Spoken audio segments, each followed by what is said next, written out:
ધોરાજી સબ division કચેરીના વાર્ષિક ઇન્સ્પેક્શનને લઈ ઉપલેટા પોલીસ સ્ટેશન ખાતે લોક દરબાર યોજવામાં આવ્યો હતો, જેમાં ઉપલેટા શહેર અને ગ્રામ્ય વિસ્તારના લોકો મોટી સંખ્યામાં હાજર રહી તેમની વિવિધ રજૂઆતો વર્ણવી પ્રશ્નોનો નિકાલ કરવા જણાવ્યું હતું.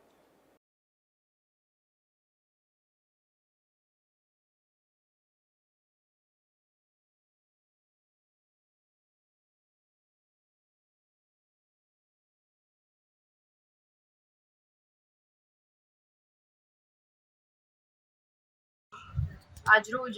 એસડીપીઓ ધોરાજી કચેરીથી ઉપલેટા પોલીસ સ્ટેશનના વાર્ષિક ઇન્સ્પેક્શન લીધે ઉપલેટા પોલીસ સ્ટેશનમાં એક લોક દરબાર રાખવામાં આવ્યો છે, જેમાં 17 જેટલા લોકોને આપણી હાજરી આપી છે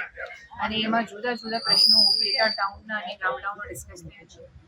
જેમાં પોલીસની સારી કામગીરી જે હતી આખા વર્ષની, જેથી આપણે 52 જેટલા લોકો પરત આવ્યા છે. અમુક મોબાઈલ્સ આપણે રિકવરી કરી છે. તેરા તુજકો અર્પણની કામગીરી જે આખા વર્ષમાં કરી હતી એમાં લોકોને પોતપોતાના નાણાં પરત આપવામાં આવ્યા છે અને લોકોની 3 મુખ્ય રજૂઆતો: એક, મહિલા સુરક્ષા; બીજી, ટ્રાફિકના લીધે; અને ત્રીજી, જે બુટલેગરોનો ત્રાસ છે એને લીધે પણ ચોક્કસ માહિતી લેવામાં આવી છે અને એના ઉપર કાર્યવાહી પણ કરવામાં આવશે.